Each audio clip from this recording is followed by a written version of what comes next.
நாமம் மகிமைப்படுவதாக. இந்த நாளிலும் நாம் வாசித்து கற்றுக்கொள்ள வேண்டிய வேத பகுதி லூக்கா எழுதின சுவிசேஷம் 12ஆம் அதிகாரம் முதல் வசனம். அத்தருணத்திலே அநேகமாயிரம் ஜனங்கள் ஒருவரையொருவர் மிதிக்கத்தக்கதாக கூடி வந்திருக்கையில் அவர் முதலாவது தம்முடைய சீஷரை நோக்கி, நீங்கள் மாயமாகிய பரிசேயருடைய புளித்தமாவை குறித்து எச்சரிக்கையாயிருங்கள். நாம் வாசித்த இந்த திருவசனத்தின் மூலம் கர்த்தர் நம்மோடு பேசும்படியாக நம் மத்தியில் இருக்கிற நம்பி சாலமோன் அவர்கள் ஜெபிப்பார்கள். ஸ்தோத்திரம் ஆண்டவரே, ஸ்தோத்திரம் பிதாவே, ஸ்தோத்திரம் கர்த்தாவே, அப்பா தகவல் நன்றி துதிக்கிற ஸ்தோத்திரிக்கிற கர்த்தாவே.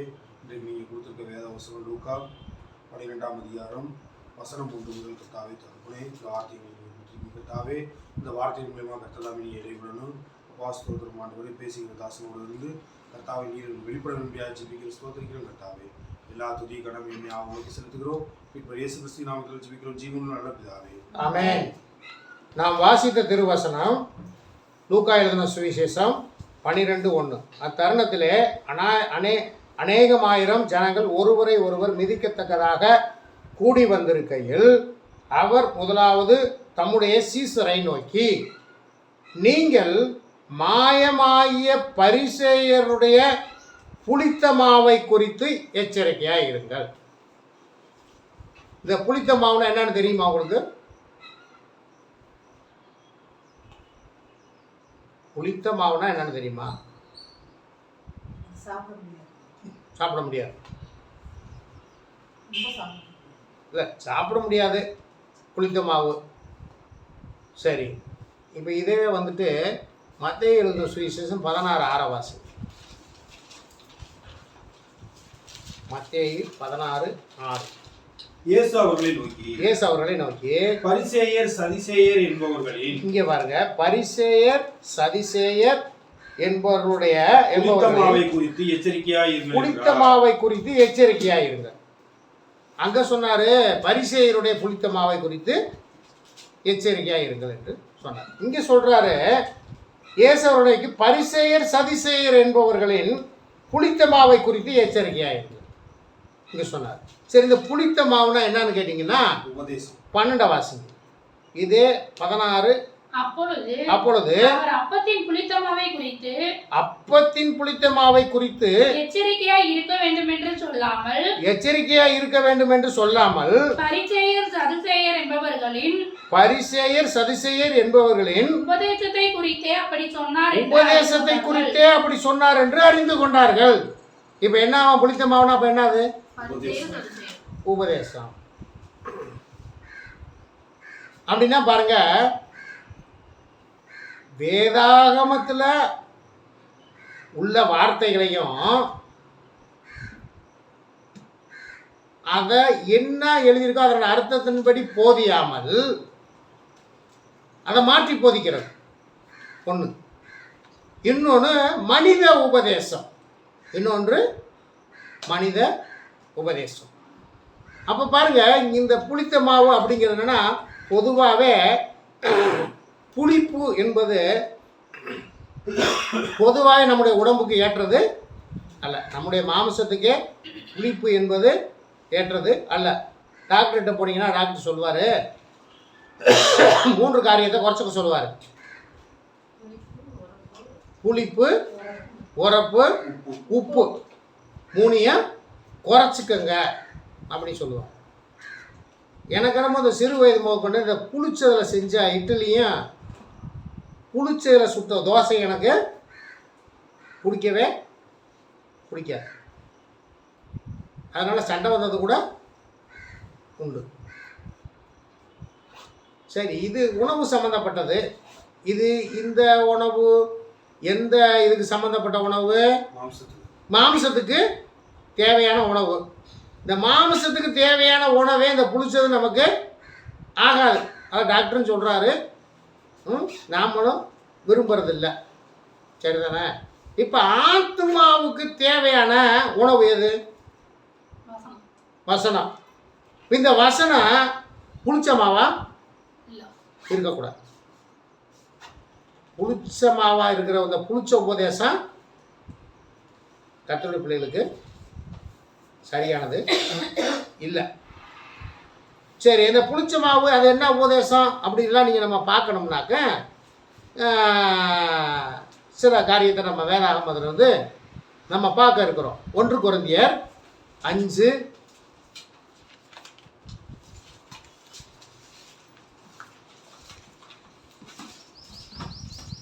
5ஆம் அதிகாரத்தில் 5:2 அப்படிப்பட்டவர்களுடைய ஆவி கர்த்தராகிய இயேசு கிறிஸ்துவின் நாளிலே அப்படிப்பட்ட ஆவி கர்த்தருடைய இயேசு கிறிஸ்துவின் நாளிலே ரட்சிக்கப்படும்படி மாம்சத்தின் அழிவுக்காக நம்முடைய கர்த்தராகிய இயேசு கிறிஸ்துவின் நாமத்தினாலே அவனை சாத்தானுக்கு ஒப்பு கொடுக்க வேண்டும் என்று தீர்ப்பு செய்கிறேன். நான் அவனை சாத்தானுக்கு ஒப்பு கொடுக்க வேண்டும் என்று தீர்ப்பு செய்கிறேன். கீழே வாசிங்கள. நீங்கள் மேன்மை பாராட்டுகிறது நல்லதல்ல. கொஞ்சம் புளித்தமா பிசைந்தமா முழுவதையும் புளிப்பாக்கும் என்று அறியீர்களா? கொஞ்சம் புளித்தமா முழுவதையும் புளிப்பாக்கும் என்று அறியீர்களா அப்படின்னு கேட்டீங்கன்னா, ஒரு சபையில கொஞ்சூண்டு கள்ளோபதேசம் வந்துருச்சுனாவே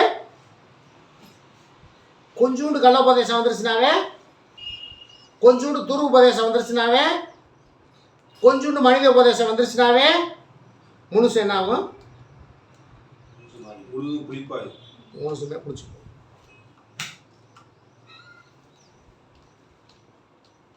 ஒரு 1000 பேர் கூடி இருக்க சபையில், கூடி வந்திருக்கிற சபையில், மக்கள் கூடி இருக்கிற இடத்துல அங்கே வந்துட்டு கொஞ்சம் கள்ள உபதேசம், துரு உபதேசம், மனித உபதேசம் உள்ளே வந்து கர்த்தருடைய வார்த்தையை புரட்டி அதன்படி போதித்து அதன் வழியிலே நடத்தினால்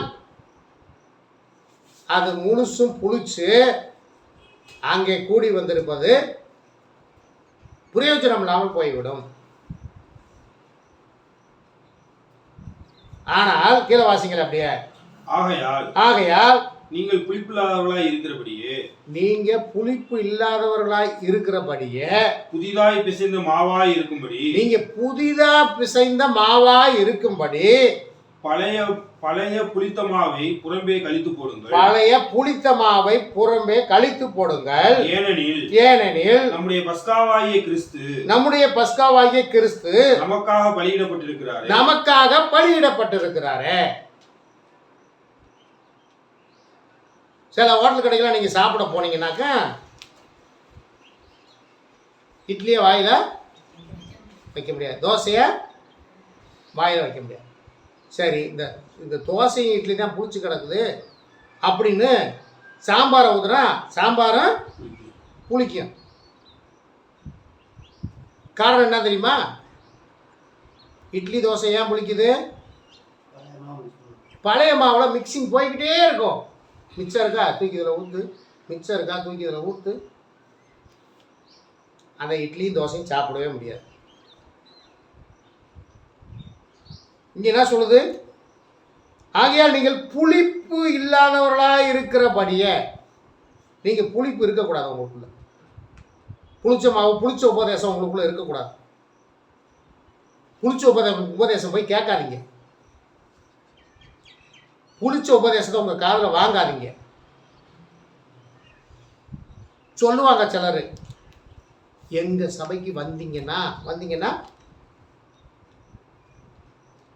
எங்கள் சபைக்கு நடக்குது. ஒரு சபையில் இருக்கிற ஒழுங்காக இருக்கிற விசுவாசியை பிசாசானவை கெடுக்கிறது எப்படி தெரியுமா? ஒளியின் தூதனுடைய வேஷத்தை கருதி கொண்டு வந்து, நீங்கள் எங்கள் சபைக்கு வந்தீங்கன்னா, உங்கள் சபைக்கு வந்தீங்கன்னா கெட்டு நாசமாக போவீங்க, அப்படி தானே?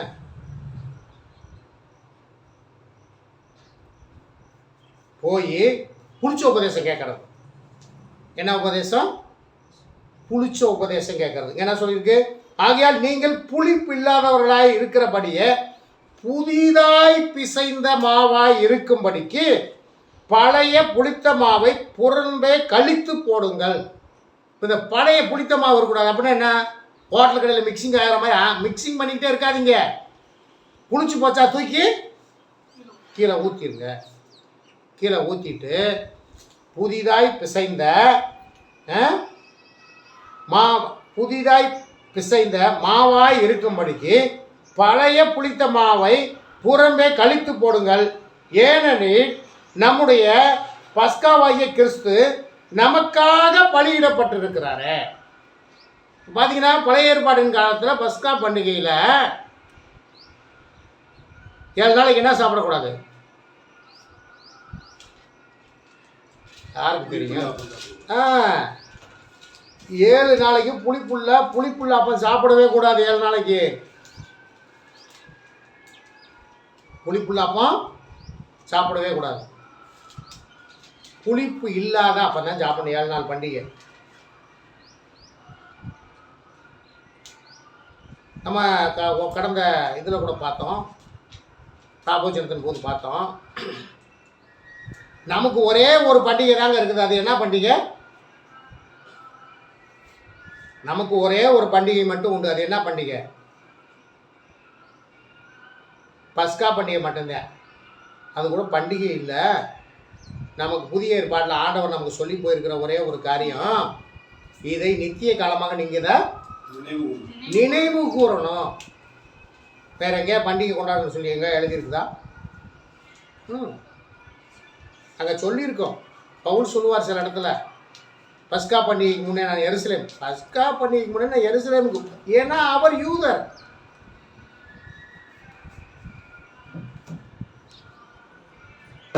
ஆகவே பாருங்க, நமக்கு பண்டிகை கொண்டாடுகிற கிறிஸ்தவர்கள் அல்ல. நம்ம யாரா? பண்டிகை கொண்டாடுகிற கிறிஸ்தவர்கள் அல்ல. நமக்கு ஒரே ஒரு நியமனத்தை, நீங்கள் உங்கள் காலம் முழுவதும் நீங்கள் இதை நினைவு கூறுதலாக இந்த பஸ்காவை இயேசு கிறிஸ்து எனக்காக அடிக்கப்பட்டார். இங்கே என்ன சொல்லியிருக்கு பாருங்க, நம்முடைய பஸ்காவாகிய கிறிஸ்து நமக்காக பலியிடப்பட்டு இருக்கிறாரு. அவர் புதிதான ஒரு பலியாக அவர் பலியிடப்பட்டார். கீழே வாசிங்க. ஆதலால் பழைய புளித்த மாவோட அல்ல, பழைய புளித்த மாவோட அல்ல, துர்க்குணம் என்ன இருக்கக்கூடாதா? ஒரு விசுவாசிக்குள்ள, ஒரு ஊழியக்காரனுக்குள்ள என்ன இருக்கக்கூடாது? என்ன இருக்கக்கூடாது? துர்க்குணம்னா என்னன்னு தெரியுமா? துர்க்குணம்னா என்னது?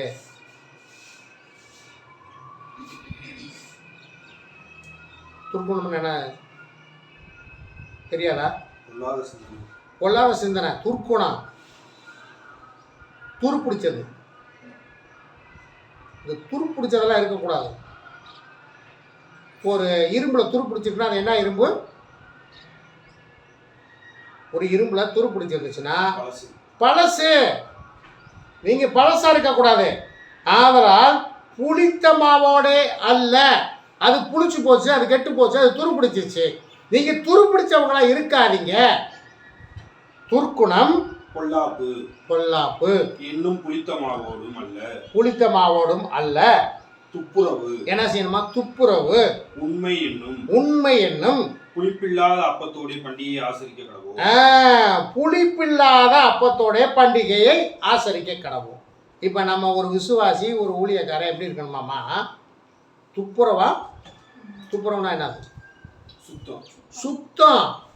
சுத்தமா இருக்கணும். சுத்தம்னா எப்படி தெரியுமா? வெளிப்புறத்துல மட்டுமா?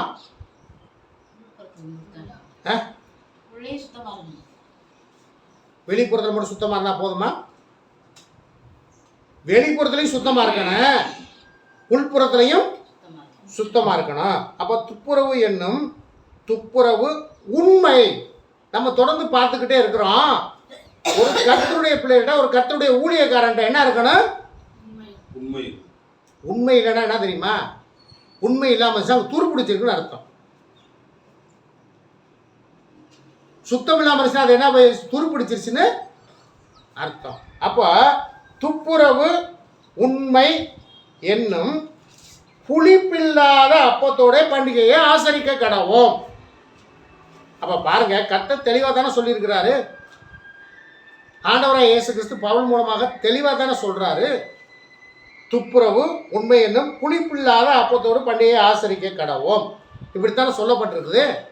அப்புறம் ஏங்க இன்னைக்கு சபையில் வந்துட்டு உண்மை இல்லாத புளிச்ச மாவையும் புளிச்சு போன ரசத்தையும் ஏங்க குடிக்கிறாங்க, ஏங்க செய்கிறாங்க? அப்போ அவங்க யாரு? துரு பிடிச்சவங்க தானே, துரு உபதேசத்துக்காரவங்க தானே, கள்ள உபதேசத்துக்காரவங்க தானே. அதனால தான் ஆண்டவர் சொன்னார், நீங்கள் வந்துட்டு பரிசேயர் என்பவர்களுடைய புளித்த மாவை குறித்து. இந்த பரிசேயருங்கிறவங்க யார் தெரியுமா? வேதபாரகன், பரிசேயன், இவங்க தான் இந்த வேதத்துக்கு உரிமையாளர்கள். கர்த்தர் எழுதி கொடுத்தார். கர்த்தருடைய வசனம் உண்மையான வசனம், கர்த்தர் எழுதி கொடுத்தார்.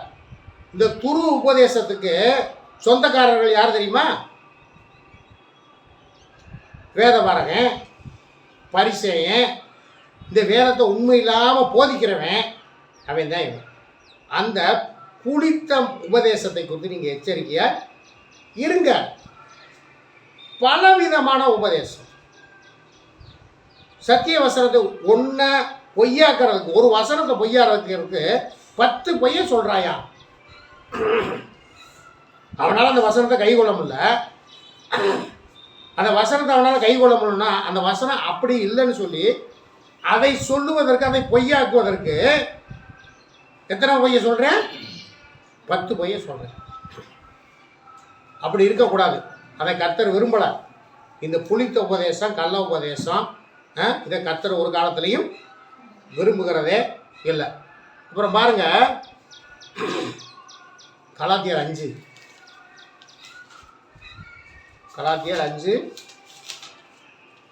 7.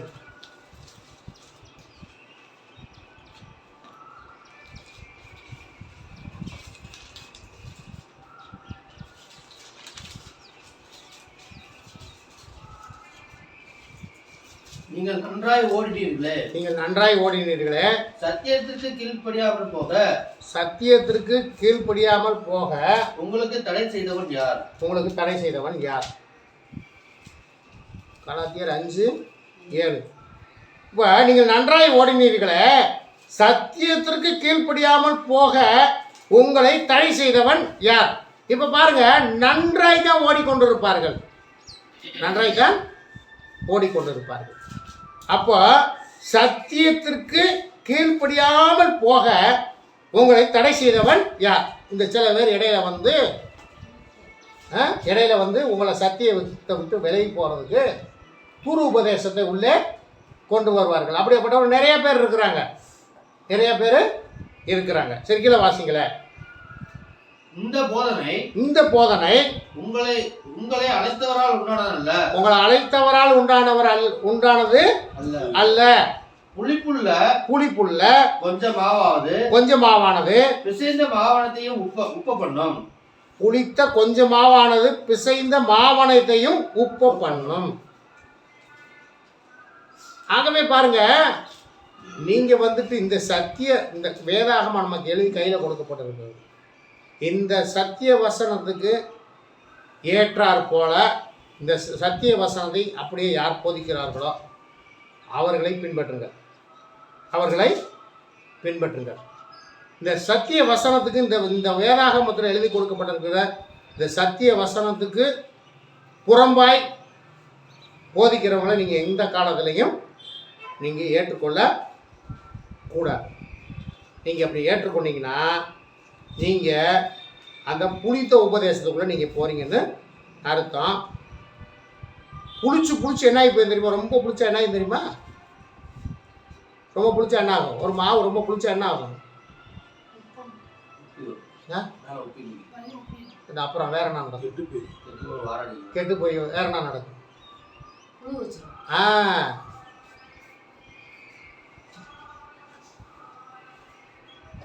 அந்த மாவை நீங்கள் அப்படியே விட்டுட்டீங்கன்னா புளிச்சு புழு வச்சு. துப்புரவு உண்மை என்னும் என்னவா? துப்புரவு உண்மை என்னும் உபதேசம்.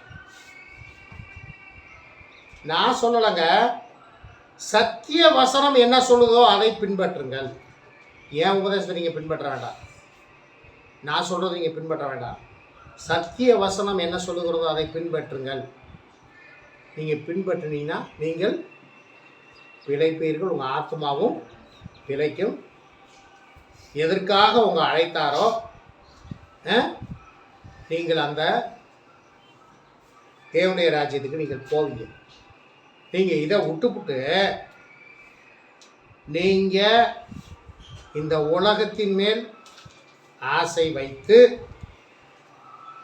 இந்த உலக வழிபாடுகளின் மேல் நீங்கள் ஆசை வைத்து, அது என்னமோ பேசட்டுமையா, நாங்களும் விசுவாசியா, நாங்களும் கர்த்தருடைய பிள்ளைகளையா, நீங்கள் அதை கேட்டுட்டு நீங்கள் கர்த்தருடைய வசனத்தை பின்பற்றி கர்த்தருடைய வழியை நீங்கள் பின்பற்றி நடக்காமல் நீங்கள் ஏனோதானா என்று நிர்விசாரத்தோடு நீங்கள் காணப்படுவீர்களானால் தேவனுடைய ராஜ்யத்தை சுதந்திரித்துக் கொள்ள முடியாது. பார்ப்போம், ஒரு சில காரியங்களை மட்டும் பார்ப்போம். அது அவ்வளோ தூரம் பார்க்கறதுக்கு இந்த சபைகளில் இந்த வசனங்களை போதிக்க மாட்டார்கள். எந்தெந்த சபையில் எந்த வசனத்தை போதிக்க மாட்டாங்க அப்படின்னு ஒரு சிலதை மட்டும் பார்ப்போம். இப்போ கிறிஸ்தவ வட்டாரத்தில் என்னென்ன சபையெல்லாம் இருக்குது சொல்லுங்க பார்ப்போம். தெரிஞ்சவங்க சொல்லுங்க, கிறிஸ்தவத்துக்குள்ள என்ன சபையெல்லாம் இருக்குது? நல்லா ஃபர்ஸ்ட்லேருந்து வாங்க, ஃபர்ஸ்ட்லேருந்து வாங்க, ஃபர்ஸ்ட்லேருந்து வாங்க.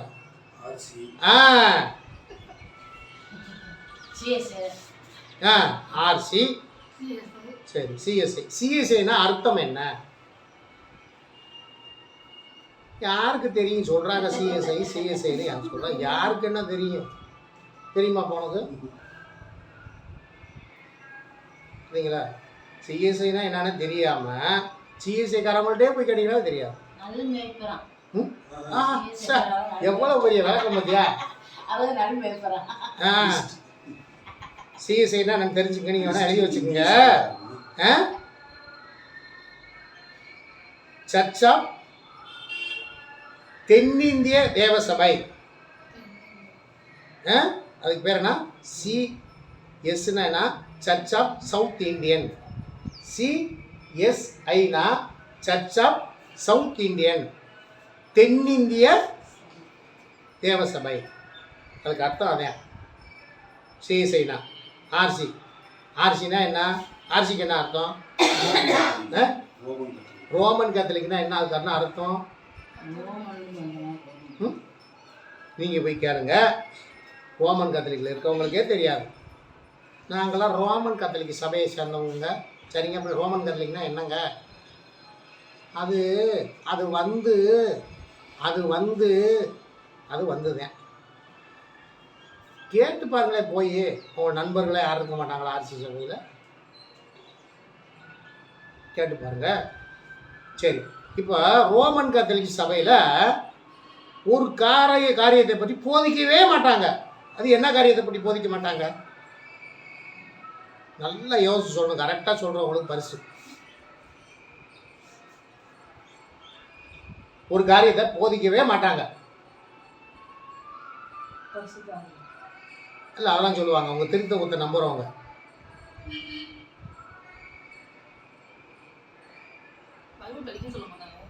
அதுவெல்லாம் இல்லை, அது சரியான பதில் இல்லை. போல பைபிள் கொண்டு போகிறாங்க.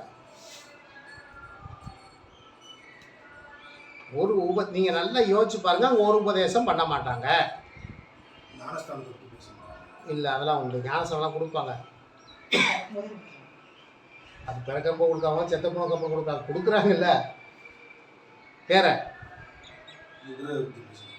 கரெக்டாக நான் பதில். நாங்கள் இருக்க பைபிள் பண்ணி வச்சுக்கப்போம்.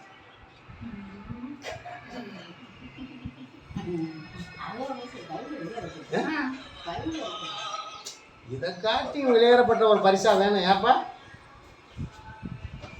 அங்க வந்துட்டு கிரக ஆராதனை குறித்து பிரசங்கிக்க மாட்டாங்க. ஏன்?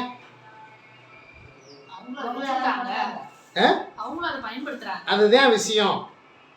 புரிஞ்சுக்கிட்டீங்களா? இந்த இதை பற்றி அவங்க பேசவே மாட்டாங்க. நீங்கள் ஒரு சிலர்கிட்ட போய் கேட்டிங்கன்னா, ஏங்க பைபிள் வேத வசனம் விக்கிரக ஆராதனை பண்ணக்கூடாதுன்னு சொல்லுதே, நீங்கள் செய்கிறீங்களேன்னு சொல்லி நீங்கள் ஆட்சிக்காரங்களுக்கு, நாங்கள் விக்கிரக ஆராதனை பண்ணலைங்க. அப்புறம் நாங்கள் சொரூபத்தை வணங்குறோங்க. என்ன சொரூபம்? இல்லை நீங்கள் சிலை வழிபாடு பண்ணுறீங்கன்னு கேட்டிங்கன்னா, நாங்கள் சிலை வழிபாடு பண்ணலைங்க, நாங்கள் சொரூபத்தை கும்பிட்றோமுங்க. ஆனால் மற்ற சபையில் கூட இந்த 10 கட்டளையை பற்றி படிக்கவே மாட்டாங்க. 10 கட்டளையை பற்றி படிக்கவே மாட்டாங்க. யாருக்கு உங்களுக்கு எல்லாருக்கும் யாருக்கா 10 கட்டளை தெரியுமா? தெரியுமா? ஆனால் ஆர்சி சபையில் 10 கட்டளையை கண்டிப்பாக படிக்கணும். படித்தாதான் உங்களுக்கு என்ன கொடுப்பாங்க? புது நன்மை கொடுப்பாங்க. இப்போ இந்த மாதிரி இருக்குது, திருவிழு மாற்றி இருக்கிறாங்க. புது நன்மை கொடுப்பாங்க. மந்திரம் படிக்கணும். போய் என்ன படிக்கணும்? மந்திரம் படிக்கணும். அப்போ 10 கட்டளையும் படிச்சிருக்கணும். 10 கட்டளை நீங்கள் போய் கேளுங்க. 10 கட்டளையில் முதலாம் கற்பனை என்ன வந்து சொல். ஒரு சிலர் கொஞ்சம், உன் தேவனாகிய கடவுள் நானே, என்னன்றி வேறு கடவுள் உனக்கு இருக்க வேண்டாம். எப்படி? உன் தேவனாகிய இந்த வார்த்தையில் நாங்கள் சொல்லக்கூடாது. அந்த வார்த்தையில் நாங்கள் சொன்னோம்னாக்கா அது மோசமாக பெந்தகோஸ்காரன்னு சொல்லிடுவாங்க. கத்துங்கிற வார்த்தையை வாயில் சொன்னால் யாரும் சொல்லிடுவாங்க? பெந்தகோஸ்காரன்னு சொல்லிடுவாங்க. அதனால் உன் தேவனாகிய கடவுள் நானே அன்றி நானே, என்னை அன்றி வேறு கடவுள் உங்களுக்கு இருக்க வேண்டாம். அவ்வளோதான். அங்கே முழுசாக என்ன எழுதிருக்குன்னு சொல்ல மாட்டாங்க. முழுசாக என்ன எழுதிருக்கு தெரியுமா? உன் தேவனாகிய கர்த்தர் நானே, என்னை அன்றி உங்களுக்கு வேறு தேவர்கள் உண்டாயிருக்க வேண்டாம்.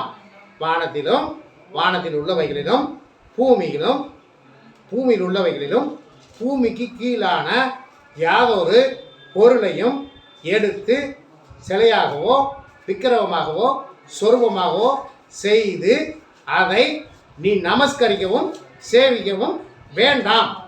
இதே முதலாம் கற்பனை. இவ்வளவு எழுதி இருக்குது.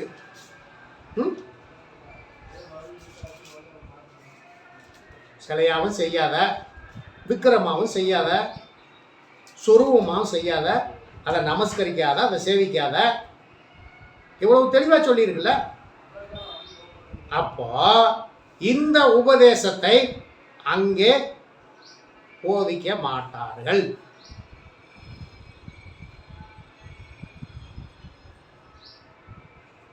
அப்புறம் சிஎஸ்ஐ சபையில் என்ன பண்ணுவாங்க? சிஎஸ்ஐ சபையில் என்னதை போதிக்க மாட்டாங்க?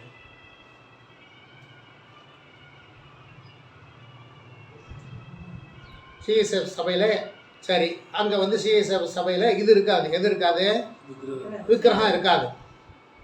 மற்றபடியெல்லாம் கிரகம் இருக்காது. மற்றபடியெல்லாம் எப்படின்னு கேட்டிங்கன்னாக்கா, இன்னும் சிறு பிள்ளைகளை ஞானஸ்நானம் கொடுப்பது,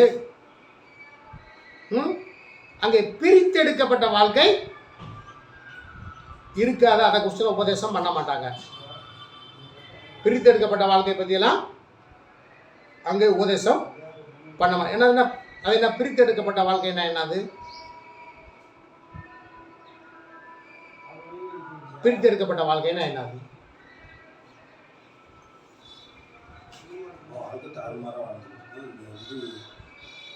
வேத வசனம் என்ன சொல்லுதோ, வேத வசனம் என்ன சொல்லுதோ அதை நம்பி அதன்படி வாழ்றது தான் பிரித்தெடுக்கப்பட்ட வாழ்க்கை.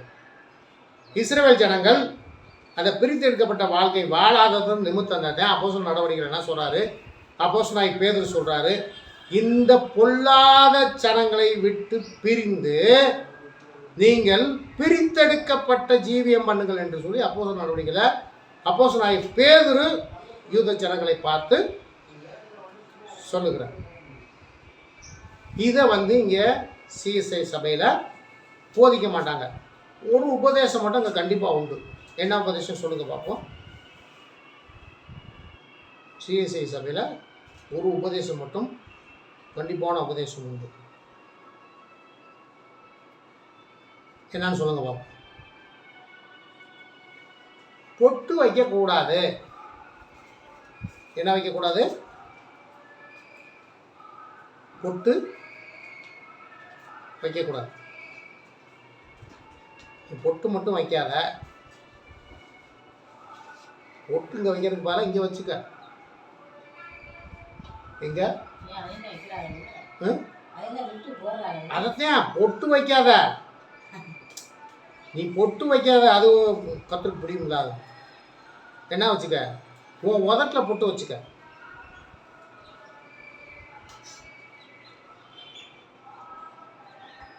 இது இவங்க இந்த சிஎஸ்ஐ சபையில் இந்த மாதிரி இந்த பிரித்தெடுக்கப்பட்ட வாழ்க்கையை பற்றி நாங்கள் பேசவே மாட்டாங்க. நீ எப்படி வேணாலும் இருந்துக்க அப்படின்னு சொல்லி விட்டுருவாங்க. இது ஆர்சி அந்த மேலே, இது சிஎஸ்ஐ. அப்புறம் யெகோவா சாட்சிக்கு சொல்லி ஒரு சபை இருக்குது, தெரியுமா உங்களுக்கு?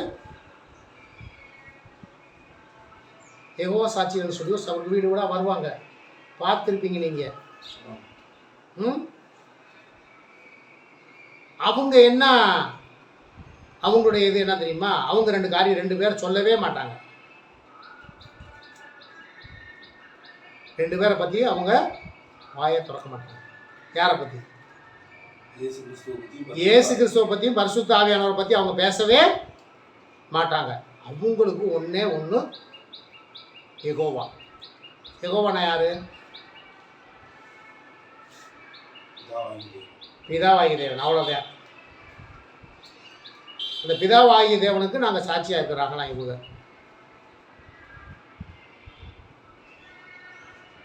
அவங்க பரிசுத்த ஆவியானவர் குறிச்சோ இயேசு கிறிஸ்துவை பற்றி அவங்க பிரசங்கிக்க மாட்டார்கள். அப்போ வேதாகமத்தில் இயேசு கிறிஸ்துவை பற்றியும் பரிசுத்த ஆவியானவர் குறித்தும் ஏகப்பட்ட இடத்துல உபதேசம் இருக்கு. இவன் இதை பற்றி பேசாமல் யெகோவா சாட்சின்னு சொல்லி அதை மட்டும் பேசினா, அப்போ இவனுடைய உபதேசம் என்ன உபதேசம்? புளித்த உபதேசம் தானே. நீ வேதாகமத்தில் முழுசாக என்ன எழுதியிருக்கோ நீ அதை பிரசங்கிக்கணும்ல. நீ அதெல்லாம் மறைச்சிட்டு, நானே கேட்டேன், ஒரு அம்மாட்ட கேட்டேன், ஏம்மா நீங்கள் உங்கள் சர்டிஃபிகேட்டை கிறிஸ்தவம்னு தான் எழுதியிருக்கு, கிறிஸ்தவம் எப்படிமா வந்தது? கிறிஸ்தவம் எப்படி வந்தது? பதில் சொல்லுமா இல்லையா? அதுக்கு பாவம் அந்த அம்மாவுக்கு புரியலை, தலகால் புரியலை. அந்த அம்மாவை எப்படி ஏமாற்றி கூட்டிகிட்டு போயிட்டாங்க. நீங்கள் ஜாக்கிரதையாக இருங்க, நீங்கள் பெற்றுக்கொண்ட ரட்சிப்பை இழந்து போயிடாதீங்க. புளித்த உபதேசத்தை கட்டி நீங்கள் இன்னும் நிறையா இருக்குது. நம்ம ஒரு 3 தான் பார்த்துருக்குறோம். கர்த்தருக்கு சுத்தமாக வருகிற நாட்களிலே மற்ற காரியங்களை குறித்து நம்ம பார்க்கலாம். இன்னும் ஒரே ஒரு சபையை குறித்து, இயேசுவின் நாமம்னு சொல்லிட்டு ஒரு சபை இருக்குது, தெரியுமா உங்களுக்கு? இயேசுவின் நாமம். அங்கே என்ன பண்ணுவாங்கன்னு கேட்டிங்கன்னா, யாரை குறித்து பேச மாட்டாங்க? பரிசுத்த ஆவியை குறித்து பேச மாட்டாங்க, பிதாவை குறித்து பேச மாட்டாங்க. அவங்க எதை செய்தாலும் இயேசுவின் நாமத்தில் தான் செய்வாங்க. அவங்க எதை பேசினாலும் இயேசுவின் நாமத்தில் தான் பேசுவாங்க. அதுவும் ஒரு சரியான உபதேசம் இல்லை. ஏன்னா பிதாவை குறித்தும் பரிசுத்த ஆவியானவரை குறித்தும் இந்த வேதாகமத்தில் அநேக இடங்களிலே எழுதியிருக்கிறது. சரி, கர்த்தருக்கு ஸ்தோத்திரம். கர்த்தருக்கு சுத்தமானால் இன்னும் ஒரு சிலரை குறித்து நம்ம வருகிற நாட்களிலே நம்ம பார்க்க இருக்கிறோம். இங்கே வாசிங்க, 2 யோவான்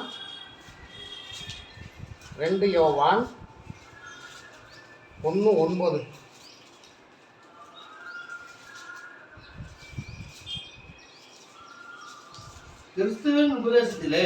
கிறிஸ்துவின் உபதேசத்திலே நிலைத்திராமல் மீறி நடக்கிற எவனும் தேவனை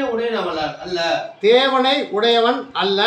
கிறிஸ்துவின் உபதேசத்தில் நிலைத்திருக்கிறவனோ பிதாவையும் குமாரனையும் உடையவன். ஒருவன் உங்களிடத்தில் வந்து இந்த உபதேசத்தை கொண்டு வராமல் இருந்தால் அவனை உங்கள் வீட்டில் ஏற்றுக்கொள்ளாமலும் அவனுக்கு வாழ்த்துதல் சொல்லாமலும் இருங்கள். போதும். இப்ப இந்த மாதிரி தீர்த்துவத்தை நம்பாத, பிதா குமாரன் பரிசுத்த ஆவி இந்த மூன்றுவையும் நம்பாத எவனாவது இந்த உபதேசம் இல்லாமல் வேறொரு உபதேசத்தை கொண்டு வந்தால் அவனை நீங்கள் என்ன செய்யணுமோ உங்களிடத்தில் வந்து இந்த உபதேசத்தை கொண்டு வராமல், இந்த வேதாகமத்தில் இருக்கிற உபதேசத்தை கொண்டு வராமல் வேறொரு உபதேசத்தை கொண்டு வந்தால் அவனை உங்கள் வீட்டிலே ஏற்றுக்கொள்ளாமலும் அவனுக்கு வாழ்த்து சொல்லாமலும் இருங்க. நீங்கள் அவன்கிட்ட பேச்சு கொடுத்தீங்க, அவன்கிட்ட பேச்சை கொடுத்தீங்க, நீங்கள் சரியாக இல்லைனாக்க அவன் உங்களை மேற்கொண்டுருவேன். அதனால தான் சத்தியத்தை வேதத்தை வாசிங்கள். நீங்கள் அவனுக்கு கரெக்டாக எடுத்து வேதாகமத்திலேருந்து எடுத்து சொல்லணும். இங்கே எல்லாம் இப்படியெல்லாம் எழுதியிருக்கு, நீ சொல்கிறது தவறு அப்படின்னு சொல்லி அவனை நம்ம மடக்கணும். ஆகவே கர்த்தருடைய பிள்ளைகள் நீங்கள் ஜாக்கிரதையாக இருங்கள். இன்னும் இருக்குது, நம்ம இன்னும் ஆவிக்குரிய இதுக்குள்ளே போகலை, இன்னும் ஆவிக்குரிய சபைக்குள்ளே நம்ம என்ன போகலை, நிறையா இருக்குது. அப்படி நம்ம பார்த்தோம்னா சகோதர சபை என்ற ஒரு சபை உண்டு. சகோதர சபை அப்படின்னு சொல்லி ஒரு சபை, சகோதர ஐக்கியம் அப்படின்னு ஒரு சபை உண்டு. அங்கே எதை குறித்து பேச மாட்டாங்க,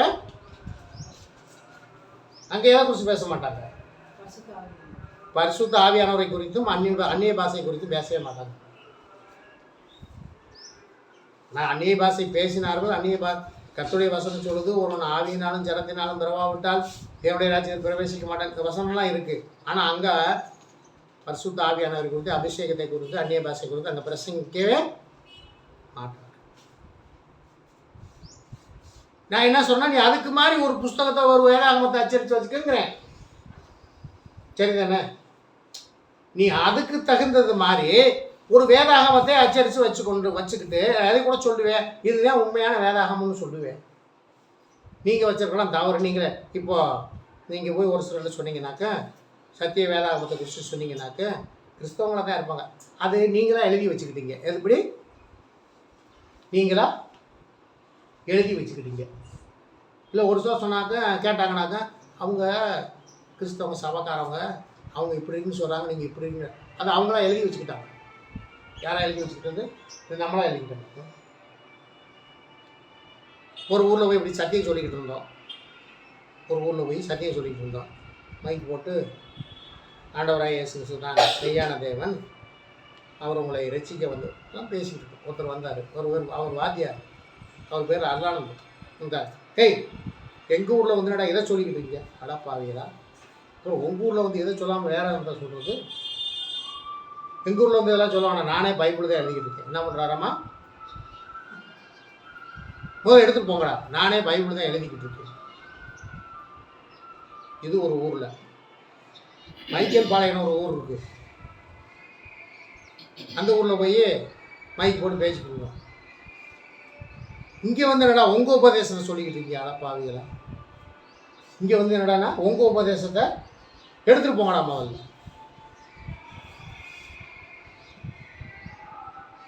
அப்படிலாம் இருக்குது இன்னைக்கு கிறிஸ்தவத்துக்குள்ளே, அப்படிலாம் இருக்குது. இன்னொரு ஊரில் போய் உபதேசம், இன்னொரு ஊழியம் பார்த்துட்டு இருந்தோம். அந்த கொடி மரத்துக்கு கீழே ஒரு தின்ன மாதிரி போட்டுருப்பாருல்ல, பார்த்துருக்கீங்களா? கொடிமரம் இருக்கும், சர்ச்சில் கொடிமரம் இருக்கும். அந்த அதுக்கு கீழே ஒரு தின்ன மாதிரி இருக்கும். அதில் உட்காந்தது தப்பாமியா? அதில் உட்காந்துருந்தது தப்பு. எங்கள் ஊருக்கு நீங்கள் வந்ததே தப்பு, உங்கள் உபதேசத்தை கொண்டு வந்தது தப்பு. அதுவும் இதில் போய் நீங்கள் உட்காந்துருக்கீங்க, பாவிங்களா? ஆகவே கர்த்தருடைய பிள்ளைகளை, இந்த புளிச்சு போன உபதேசம் உலகம் பூராவே இருக்கு. நீங்கள் யாரையும் நீங்கள் நம்ப வேண்டாம்.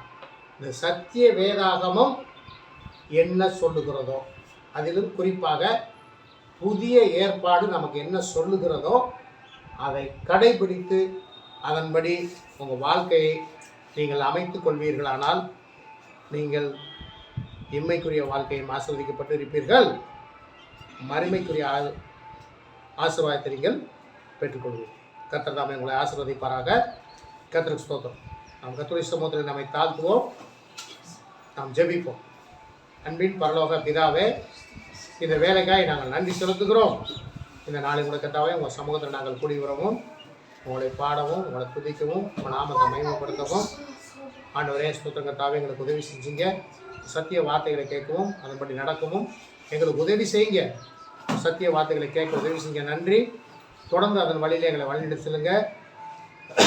எங்களை உங்கள் நீதியின் பாதையிலும் உங்கள் சத்திய வழியிலும் நீங்கள் வழிநடத்தி செல்லவனமாய் செபிக்கிறோம். உங்கள் நாம மட்டும் மகிமைப்படுத்த வந்திருக்க உங்கள் மக்கள் ஒவ்வொருவரையும் ஆசீர்வதிங்க. குறிப்பாக சத்திய வசனத்தை வாசிக்கவும், அதை அறிந்து கொள்ளவும், அதை ஆராயவும், அதை சிந்திக்கவும், யோசிக்கவும், அதன் வழியிலே உங்களோட பிள்ளைகளை நீங்கள் வழிநடத்தி செல்லுங்க. உங்கள் ராஜ்யத்தை சோதனத்துக்கு கூட எச உதவி செய்யுங்க. இயேசு கிறிஸ்துவின் நாமத்தில் செபிக்கிறோம் எங்கள் ஜீவன் உள்ள நல்ல பிதாவே, ஆமென். என் ஆத்துமாவே கர்த்தர் ஸ்தோத்திரி, என் முழு உள்ளமையான பரிசுத்த நாமத்தை ஸ்தோத்திரி. என் ஆத்துமாவே கர்த்தர் ஸ்தோத்திரி, கர்த்தர் செய்த சகல உபகாரங்களையும் மறவாதே, ஆமென். நம்முடைய பிதாவாகிய தேவனுடைய அன்பும் கர்த்தராகிய இயேசு கிறிஸ்துவின் கிருபையும் பரிசுத்த ஆவியானுடைய அந்யோன்யமும் கர்த்தருடைய பிள்ளைகளாகிய நம்மோடும் உலகத்தில் உள்ள எல்லா பரிசுத்தவான்களோடும் என்றும் என்றும் சதாகாலம் நிலைத்திருப்பதாக, ஆமென். அல்லேலூயா, அல்லேலூயா, அல்லேலூயா, அல்லேலூயா. கர்த்தர் நம்மை நிறைவே ஆசீர்வதிப்பாராக. கர்த்தருக்கு ஸ்தோத்திரம்.